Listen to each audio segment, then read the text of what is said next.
আসসালামু আলাইকুম। চীন ২০২৭ সালে তাইওয়ান দখল অভিযান পরিচালনা করবে। মহাকাশ প্রতিরক্ষা খাতে $৪১ বিলিয়ন বরাদ্দ জার্মানির। নজিরবিহীন বয়কটের মধ্যে জাতিসংঘে ভাষণ নেতানিয়াহুর। লাদাখে আটক জেন জি আন্দোলনের প্রধান নেতা, অতিরিক্ত সেনা মোতায়েন। ভেঙে গেছে সিরিয়া ইসরায়েল শান্তি আলোচনা। বিডিভিউজ ইনফোটেনমেন্টে স্বাগত জানাচ্ছি আমি তানজিলা হক। আজ জানাবো প্রতিরক্ষা সংক্রান্ত গুরুত্বপূর্ণ কিছু খবর। যুক্তরাষ্ট্রের শীর্ষস্থানীয় কর্মকর্তারা মনে করেন ২০২৭ সালে চীন তাইওয়ান দখলে অভিযান চালাতে পারে। চীনা প্রেসিডেন্ট শি জিনপিং এর লক্ষ্যে চীনা আর্মিকে প্রস্তুত করছেন। সম্প্রতি রাশিয়ার ৮০০ পৃষ্ঠার একটি গোপন ডকুমেন্ট ফাঁস হয়েছে। গোপন এই ডকুমেন্ট পর্যালোচনা করছে যুক্তরাষ্ট্রের গোয়েন্দা সংস্থাগুলো। ফাঁস হওয়া এই ডকুমেন্টে বলা হয়েছে, রাশিয়া চীনকে গোপন অনেক সামরিক সরঞ্জাম ও প্রযুক্তি হস্তান্তর করছে।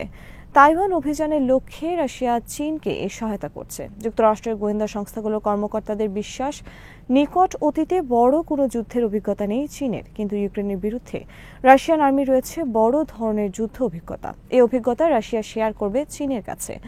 রাশিয়ান যুদ্ধ ফেরত সেনা কর্মকর্তারা প্রশিক্ষণ দেবে চীনা আর্মিকে, যেখানে তারা তাদের যুদ্ধের বাস্তব অভিজ্ঞতা তুলে ধরবেন চীনা সেনা কর্মকর্তা ও সৈনিকদের সামনে। রাশিয়ান এই অভিজ্ঞতা সহায়তা করবে চীনকে তাইওয়ান অভিযানের ক্ষেত্রে। যুক্তরাষ্ট্রের ডিফেন্স নিউজ অনলাইনের খবরে বলা হয়েছে, চীন রাশিয়ার কাছে হাই অল্টিটিউড প্যারাশুট সহ বিভিন্ন ধরনের সহায়তা চেয়েছে।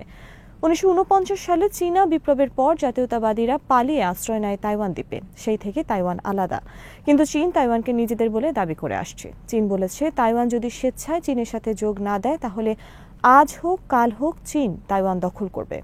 যুক্তরাষ্ট্র এক চীন নীতি মেনে নিলেও একই সাথে তাইওয়ানকে আলাদা রাখার ব্যাপারে সব ধরনের সহায়তা করে যাচ্ছে, যা নিয়ে তীব্র বিরোধ বিরাজ করছে চীন যুক্তরাষ্ট্রের মধ্যে। মূলত যুক্তরাষ্ট্রের সরাসরি সহায়তায় আজও আলাদা হিসেবে টিকে আছে তাইওয়ান। মহাকাশ সংক্রান্ত প্রতিরক্ষা প্রকল্পে $৪১ বিলিয়ন খরচ করবে জার্মানি। কক্ষপথে তাদের সম্পদ, স্যাটেলাইট সহ বিভিন্ন সামগ্রিক সম্পদ রক্ষা প্রযুক্তি খাতে অন্যের উপর নির্ভরশীলতা কাটিয়ে ওঠার ক্ষেত্রে আগামী 10 বছর পর্যন্ত জার্মানি এই বিপুল পরিমাণ অর্থ ব্যয় করবে। জার্মান পররাষ্ট্রমন্ত্রী বরিস পিস্টোরিয়াস বুধবার এ তথ্য প্রকাশ করেন। বরিস পিস্টোরিয়াস বলেন, উপগ্রহ নেটওয়ার্ক ছাড়া বর্তমান আধুনিক বিশ্বে একটি দেশ সম্পূর্ণ অচল।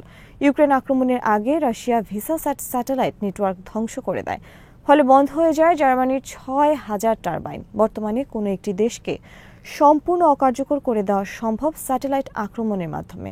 আর রাশিয়া ও চীন উভয় দেশের কাছে রয়েছে অ্যান্টি স্যাটেলাইট মিসাইল। তাই আমাদেরকে আমাদের স্যাটেলাইট রক্ষার পদক্ষেপ গ্রহণ করতে হবে। কক্ষপথের নিরাপত্তা, প্রতিপক্ষের হামলা থেকে সামরিক উপগ্রহ রক্ষা করা, উন্নত রাডার ও প্রযুক্তি ব্যবস্থা এখন অপরিহার্য। সেজন্য আমাদের এখন প্রতিরক্ষার অন্যতম একটি দিক হল স্পেস কমান্ড।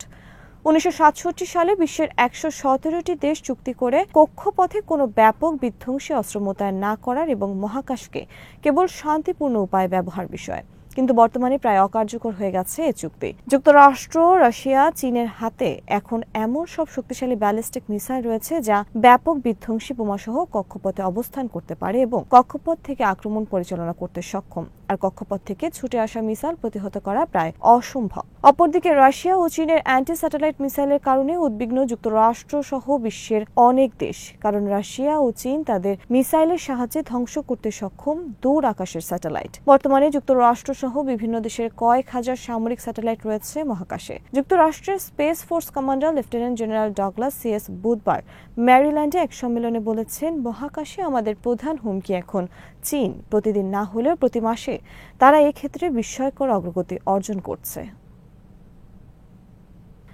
জেন জি বিক্ষোভ ঘিরে উত্তাল অবস্থা বিরাজ করছে ভারত নিয়ন্ত্রিত কাশ্মীরে লাদাখে। সেখানে মোতায়েন করা হয়েছে অতিরিক্ত সেনা। শুক্রবার গ্রেপ্তার করা হয়েছে বিক্ষোভের অন্যতম নেতা সোনম ওয়াংচুকুকে। শুক্রবার সাংবাদিক সম্মেলন আয়োজনের আগে গ্রেপ্তার করা হয়েছে তাকে।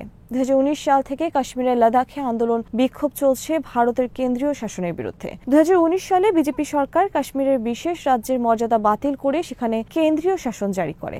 একই সাথে জম্মু অ্যান্ড কাশ্মীর থেকে আলাদা করা হয় লাদাখ। এরপর লাদাখেও জারি করা হয় কেন্দ্রীয় শাসন। এরপর লাদাখকে আলাদা রাজ্যের মর্যাদার দাবিতে লাদাখে আন্দোলন গড়ে তোলে বিভিন্ন সংস্থা। ব্যবস্থা, আলাদা রাজ্যের মর্যাদার পাশাপাশি লাদাখের স্থানীয়দের চাকরির জন্য বিশেষ কোটা সংরক্ষণ ও লাদাখের স্বতন্ত্র বৈশিষ্ট্য রক্ষারও দাবি জানায় তারা। গত বুধবার লাদাখের রাজধানীতে ব্যাপক বিক্ষোভ ছড়িয়ে পড়ে। বিক্ষোভকারীরা পুড়িয়ে দেয় শাসক দল বিজেপির স্থানীয় কার্যালয়, আগুন দেয় পুলিশের গাড়িতে। পুলিশের গুলিতে নিহত হয় কমপক্ষে 4 জন। লাদাখ আন্দোলনের অন্যতম আয়োজক ছিল students educational and cultural movement এর নেতা সোনম ওয়াংচুক। বুধবারের সহিংস আন্দোলনের 14 দিন আগে থেকে অনশন পালন করে আসছিলেন সোনম ওয়াংচুক। শুক্রবার তার সংগঠনের লাইসেন্স বাতিল করে সরকার।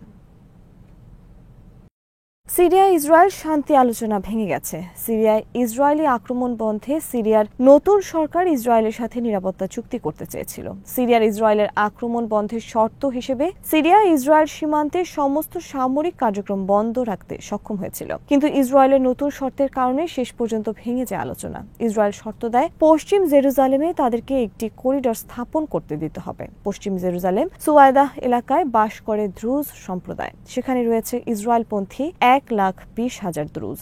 সিরিয়ার দ্রুজরা ইসরায়েলের প্রতি অনুগত এবং ইসরায়েল আর্মিতে তারা সৈনিক হিসেবে নিয়োজিত।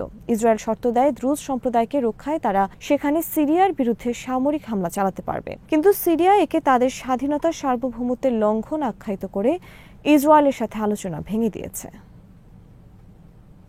নজিরবিহীন বয়কটের মধ্যে ইসরায়েলের গণহত্যাকারী প্রধানমন্ত্রী বেঞ্জামিন নেতানিয়াহু শুক্রবার ভাষণ দিয়েছেন জাতিসংঘের সাধারণ অধিবেশনে। সাধারণ অধিবেশনে ভাষণের জন্য নেতানিয়াহুর নাম ঘোষণার সাথে সাথে বিভিন্ন দেশের কূটনীতিক ও সরকার প্রধানরা দলে দলে বের হয়ে যান অধিবেশন থেকে। সমগ্র আরব, আফ্রিকা সহ বিভিন্ন মুসলিম দেশের প্রতিনিধিরা অধিবেশন ত্যাগ করেন নেতানিয়াহুর ভাষণের সময়। এতে খালি হয়ে যায় অধিবেশন কক্ষের প্রায় 90% চেয়ার। ইসরায়েলের পক্ষের বিভিন্ন দেশের প্রতিনিধিরা বিব্রতকর অবস্থা এড়ানোর লক্ষ্যে এ সময় দাঁড়িয়ে হাতে তালি দিতে থাকেন নেতানিয়াহুকে উৎসাহিত করতে। নেতানিয়াহু তার ভাষণে তীব্র সমালোচনা করেন যেসব দেশ সম্প্রতি ফিলিস্তিনিকে রাষ্ট্র হিসেবে স্বীকৃতি দিয়েছে। নেতানিয়াহু বলেন এর মাধ্যমে তারা হামাস সন্ত্রাসীদের পুরস্কৃত করেছে।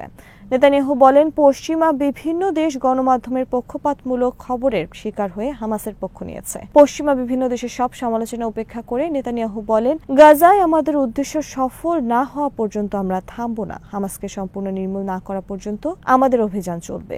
নেতানিয়াহু তার ভাষণ প্রচারের জন্য গাজার বাইরে অডিও সেট স্থাপন করেন। নেতানিয়াহুর ভাষণ সরাসরি সম্প্রচার করা হয় এসব অডিও সিস্টেমে। এ সময় নেতানিয়াহু ইসরায়েলের সৈনিকদের উদ্দেশ্য করে ভাষণ দেন জাতিসংঘ থেকে। ভাষণে হামাসের প্রতিও তিনি সতর্কবার্তা প্রচার করেন আরবি ও হিব্রু ভাষায়। তবে গাজার কেউ শোনেনি তার ভাষণ। এদিকে মুসলিম দেশের কূটনীতিকরা যখন বয়কট করেছে নেতানিয়াহুর ভাষণ, তখন সংযুক্ত আরব আমিরাতের পররাষ্ট্রমন্ত্রী আব্দুল্লাহ বিন জায়াদ শুক্রবার নিউ ইয়র্কে নেতানিয়াহুর সাথে দ্বিপাক্ষিক বৈঠক করেছেন। টাইমস অব ইসরায়েলের খবরে বলা হয়েছে বৈঠকে আমিরাত পররাষ্ট্রমন্ত্রী গাজা যুদ্ধ বন্ধের জন্য নেতানিয়াহুকে অনুরোধ করেছেন। ইসরায়েল যদি পশ্চিম তীরকে ইসরায়েলের অংশে পরিণত করে তবে ইসরায়েলের সাথে সংযুক্ত আরব আমিরাত শান্তি চুক্তি নস্যাৎ হবে বলে সতর্ক করেন নেতানিয়াহুকে।